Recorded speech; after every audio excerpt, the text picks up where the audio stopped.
ലോക രാഷ്ട്രീയത്തിൽ ഇന്ത്യയുടെ നയതന്ത്ര നീക്കങ്ങൾ എപ്പോഴും ചർച്ചാ വിഷയമാണ്. പ്രത്യേകിച്ച് ഊർജ്ജ സുരക്ഷയുടെ കാര്യത്തിൽ കഴിഞ്ഞ കുറച്ചു ദിവസങ്ങളായി ആഗോള മാധ്യമങ്ങളിൽ നിറഞ്ഞു നിൽക്കുന്ന പ്രധാന വാർത്തയാണ് ഇന്ത്യയുടെ എണ്ണ സ്രോതസ് വൈവിധ്യവൽക്കരണം.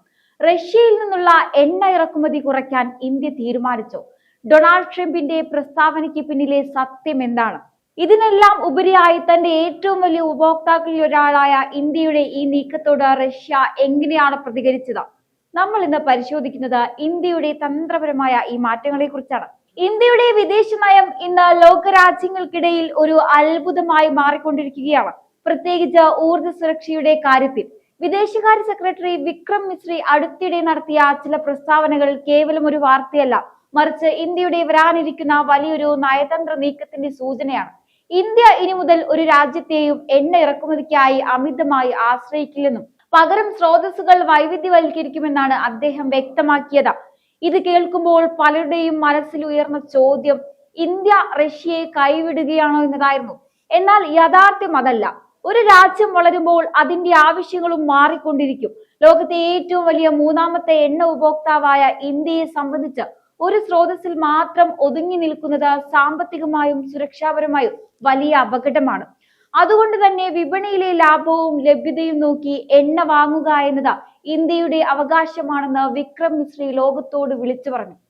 ഈ നീക്കത്തിന് പിന്നിൽ അമേരിക്കയുമായുള്ള പുതിയ വ്യാപാര ബന്ധങ്ങളും ഒരു പ്രധാന പങ്ക് വഹിക്കുന്നുണ്ട്.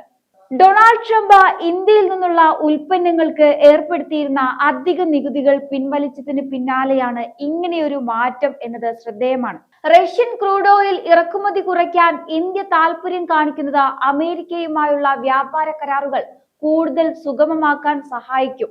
എന്നാൽ ഇവിടെയാണ് റഷ്യയുടെ പ്രതികരണം ലോകത്തെ ഞെട്ടിച്ചത്. പാശ്ചാത്യ മാധ്യമങ്ങൾ കരുതിയത് റഷ്യ ഇതിനെതിരെ ശക്തമായി പ്രതികരിക്കുമെന്നാണ്. എന്നാൽ വളരെ പക്വതയോടെയും സൗഹൃദത്തോടെയുമാണ് ക്രെംലിൻ ഇതിനോട് പ്രതികരിച്ചത്. ഇന്ത്യയുടെ ഈ നയത്തിൽ പുതുമയൊന്നുമില്ലെന്നും സ്വന്തം വിപണി സുരക്ഷിതമാക്കാൻ ഇന്ത്യ നടത്തുന്ന ശ്രമങ്ങളെ മാനിക്കുന്നുവെന്നുമാണ് റഷ്യ പറഞ്ഞത്. റഷ്യയും ഇന്ത്യയും തമ്മിലുള്ള ബന്ധം കേവലം എണ്ണ കച്ചവടത്തിൽ മാത്രം ഒതുങ്ങുന്നതല്ലെന്നും ദശാബ്ദങ്ങളുടെ ആഴമുള്ള സൗഹൃദമാണെന്നും ഈ പ്രതികരണത്തിലൂടെ ഒരിക്കൽ കൂടി വ്യക്തമാവുകയാണ്. വാസ്തവത്തിൽ ജനുവരി മാസത്തെ കണക്കുകൾ പരിശോധിച്ചാൽ ഇന്ത്യയുടെ റഷ്യൻ എണ്ണ ഇറക്കുമതിയിൽ കുറവ് വന്നതായി കാണാം. ഇതിന് പ്രധാന കാരണം അമേരിക്കൻ ഉപരോധങ്ങൾ മൂലമുണ്ടായ സാങ്കേതിക തടസ്സങ്ങളും റഷ്യൻ എണ്ണയുടെ വിലയിൽ വന്ന മാറ്റങ്ങളുമാണ്. ഈ ഘട്ടത്തിൽ ഇന്ത്യ പതറാതെ ഇറാഖ്, സൗദി അറേബ്യ, ബ്രസീൽ തുടങ്ങിയ രാജ്യങ്ങളിൽ നിന്ന് കൂടുതൽ എണ്ണ വാങ്ങാൻ ശ്രമിച്ചു. ഇത് ഇന്ത്യയുടെ നയതന്ത്ര പക്വതയാണ് കാണിക്കുന്നത്. റഷ്യയെ പിണക്കാതെയും എന്നാൽ അമേരിക്കയുടെ വിശ്വാസം നേടിയെടുക്കുകയും ചെയ്തുകൊണ്ട് സ്വന്തം രാജ്യത്തെ ജനങ്ങൾക്ക് കുറഞ്ഞ വിലയിൽ ഇന്ധനം ഉറപ്പാക്കുക എന്ന തന്ത്രമാണ് ഇന്ത്യ പയറ്റുന്നത്. റഷ്യ ഈ നീക്കത്തെ പോസിറ്റീവായി കാണുന്നത് ഇന്ത്യയുടെ ആഗോള സ്വാധീനത്തിന്റെ തെളിവാണ്. ഇന്ത്യക്കൊരു വശത്ത് റഷ്യയെയും മറുവശത്ത് അമേരിക്കയെയും ഒരുപോലെ ചേർത്ത് പിടിച്ച് മുന്നോട്ട് പോകാൻ കഴിയുന്നു. ഇന്ത്യയുടെ എണ്ണ സ്രോതസ് വൈവിധ്യവൽക്കരണം ഏതെങ്കിലും ഒരു രാജ്യത്തിന് എതിരല്ല, മറിച്ച് ഭാരതത്തിന്റെ സുസ്ഥിരമായ വളർച്ചയ്ക്ക് ആവശ്യമായ കരുതലാണ്. ആഗോള രാഷ്ട്രീയത്തിലെ ഏത് സമ്മർദ്ദങ്ങൾക്കിടയിലും സ്വന്തം വഴി വെട്ടിത്തെളിക്കാൻ ഇന്ത്യക്ക് കഴിയുമെന്ന ഈ സംഭവ വികാസങ്ങൾ അടിവരയിടുന്നുണ്ട്. റഷ്യയുടെയും അമേരിക്കയുടെയും താല്പര്യങ്ങൾക്കിടയിൽ സ്വന്തം ദേശീയ താല്പര്യം ഉയർത്തിപ്പിടിക്കുന്ന ഇന്ത്യയുടെ ഈ നയതന്ത്രം വരും കാലങ്ങളിൽ ലോക രാഷ്ട്രീയത്തിൽ തന്നെ മികച്ച പാഠമായി മാറും. സാധാരണഗതിയിൽ ഒരു പ്രധാന ഉപഭോക്താവ് വിപണി മാറ്റുമെന്ന് പറയുമ്പോൾ വിതരണക്കാർ ആശങ്കപ്പെടാറുണ്ട്. എന്നാൽ റഷ്യ ഇവിടെ വളരെ പോസിറ്റീവായ നിലപാടാണ് സ്വീകരിച്ചത്.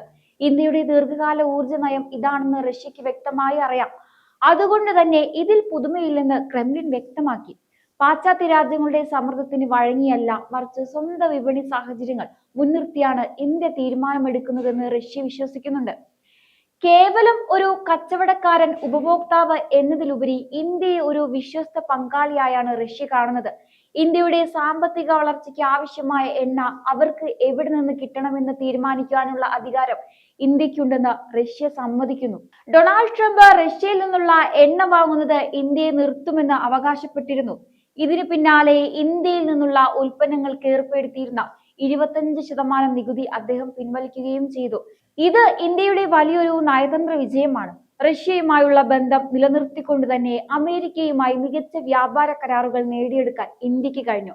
റഷ്യൻ എണ്ണ ഇറക്കുമതിയിൽ കുറവുണ്ടായെങ്കിലും അത് പാശ്ചാത്യ ഉപരോധങ്ങൾ മൂലമുള്ള സാങ്കേതിക തടസ്സങ്ങളും വിലയിലെ മാറ്റങ്ങളും കാരണമാണെന്ന് ഇന്ത്യ വ്യക്തമാക്കുന്നു. ഇന്ത്യ ഇന്നൊരു രാജ്യത്തിന്റെയും പക്ഷം പിടിക്കാതെ സ്വന്തം വഴി വെട്ടിത്തെളിയിക്കുകയാണ്. അമേരിക്കയുമായി വ്യാപാര കരാറിൽ ഏർപ്പെടുമ്പോഴും റഷ്യയെ പിണക്കാതെ മുന്നോട്ടു പോകാൻ ഭാരതത്തിന് കഴിയുന്നുണ്ട്. ഇന്ത്യയുടെ ഈ നയത്തെ റഷ്യ നല്ല രീതിയിൽ ഉൾക്കൊള്ളുന്നത് ആഗോള രാഷ്ട്രീയത്തിൽ ഇന്ത്യയുടെ വർദ്ധിച്ചു വരുന്ന സ്വാധീനത്തെയാണ് കാണിക്കുന്നത്. ഇന്ത്യയുടെ എണ്ണ നയതന്ത്രം ഒരു രാജ്യത്തിനും എതിരല്ല. ഇതൊരു വലിയ നയതന്ത്ര വിജയമാണ്. ഈ നയതന്ത്ര നീക്കങ്ങളുടെ എല്ലാം കേന്ദ്ര ബിന്ദു പ്രധാനമന്ത്രി നരേന്ദ്രമോദിയാണ്. ഇന്ത്യ ആരുടെയും പക്ഷത്തല്ല, ഇന്ത്യയുടെ പക്ഷത്താണ് എന്ന അദ്ദേഹത്തിന്റെ പ്രഖ്യാപനം ലോകം മുഴുവൻ ശ്രദ്ധിച്ചതാണ്.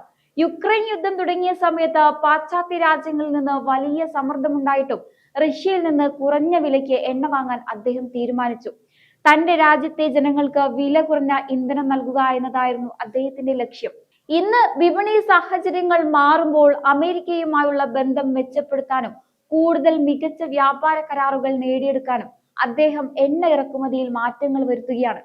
ട്രംപുമായി പ്രധാനമന്ത്രി മോദിക്കുള്ള അടുത്ത വ്യക്തിബന്ധം ഇന്ത്യക്ക് വലിയ ഗുണമായി മാറി. ഇന്ത്യയിൽ നിന്നുള്ള ഉൽപ്പന്നങ്ങൾക്ക് ട്രംപ് ഏർപ്പെടുത്തിയിരുന്ന 25% അധിക നികുതി പിൻവലിക്കാൻ കഴിഞ്ഞത് ഈ നയതന്ത്ര മികവ് കൊണ്ടാണ്. റഷ്യൻ എണ്ണയുടെ അളവ് കുറയ്ക്കാമെന്ന അമേരിക്കയ്ക്ക് ഉറപ്പു നൽകുമ്പോൾ തന്നെ റഷ്യയുമായുള്ള ദശകങ്ങൾ നീണ്ട സൗഹൃദത്തിന് പോറലേൽക്കാതെ നോക്കാനും അദ്ദേഹത്തിന് കഴിയുന്നുണ്ട്. പ്രധാനമന്ത്രിയുടെ മേക്ക് ഇൻ ഇന്ത്യ പദ്ധതിയുടെ ഭാഗമായി ഇന്ത്യൻ റിഫൈനറികൾ ഇന്ന് ലോകോത്തര നിലവാരത്തിലാണ്. ഇത് ഇന്ത്യയെ ഏതെങ്കിലും ഒരു രാജ്യത്തിന്റെ മാത്രം കയ്യിലെ പാവയാക്കാൻ അനുവദിക്കുന്നില്ല. സൗദി അറേബ്യയോ അമേരിക്കയോ റഷ്യയോ ആരുമാകട്ടെ, ആര് കുറഞ്ഞ വിലയ്ക്ക് എണ്ണ നൽകുന്നുവോ അവരെ സ്വീകരിക്കാൻ ഇന്ത്യയെ പ്രാപ്തമാക്കുന്നത് നമ്മുടെ ഈ ആഭ്യന്തര കരുത്താണ്. കച്ചവടം മാത്രമല്ല, മറിച്ച് ഭാരതത്തിന്റെ മാറിയ നയതന്ത്ര കരുത്തിന്റെ വിളംബരമാണ്. ലോകം രണ്ട് വൻ ശക്തികൾക്കിടയിൽ വിഭജിക്കപ്പെടുമ്പോഴും ആരുടെയും പക്ഷം പിടിക്കാതെ ഇന്ത്യൻ താല്പര്യങ്ങൾക്ക് മുൻഗണന നൽകാൻ പ്രധാനമന്ത്രി നരേന്ദ്രമോദിയുടെ നേതൃത്വത്തിലുള്ള സർക്കാരിന് കഴിഞ്ഞു. അമേരിക്കയെ പ്രീണിപ്പിച്ചുകൊണ്ട് വലിയ വ്യാപാര ലാഭങ്ങൾ നേടിയെടുക്കുമ്പോഴും റഷ്യയുമായുള്ള ചരിത്രപരമായ ബന്ധത്തിൽ വിള്ളൽ വീഴാതെ കാക്കാൻ നമുക്ക് സാധിച്ചു. ഇന്ത്യ എണ്ണ സ്രോതസ്സുകൾ വൈവിധ്യവൽക്കരിക്കുമ്പോൾ റഷ്യ അതിനെ പോസിറ്റീവായി കാണുന്നത് ഇരു രാജ്യങ്ങളും തമ്മിലുള്ള വിശ്വാസത്തിന്റെ ആഴമാണ് വ്യക്തമാക്കുന്നത്. ഇന്നത്തെ കാലത്ത് ഒരു രാജ്യത്തിന് തന്റെ വികസനത്തിന് ഇന്ധനം ആവശ്യമാണ്.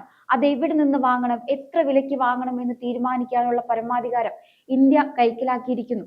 അന്താരാഷ്ട്ര സമ്മർദ്ദങ്ങൾക്ക് വഴങ്ങാത്ത സ്വന്തം ജനതയുടെ ക്ഷേമത്തിനായി നിലകൊള്ളുന്ന ഈ ന്യൂ ഇന്ത്യ നയം വരും ദശകങ്ങളിൽ ലോക രാഷ്ട്രീയത്തിലെ തന്നെ ഏറ്റവും മികച്ച നയതന്ത്ര പാഠമായി മാറും എന്നതിൽ തർക്കമില്ല. ഈ ഒരു വിഷയത്തെക്കുറിച്ചുള്ള നിങ്ങളുടെ അഭിപ്രായങ്ങൾ കമന്റ് ബോക്സിൽ രേഖപ്പെടുത്തുക.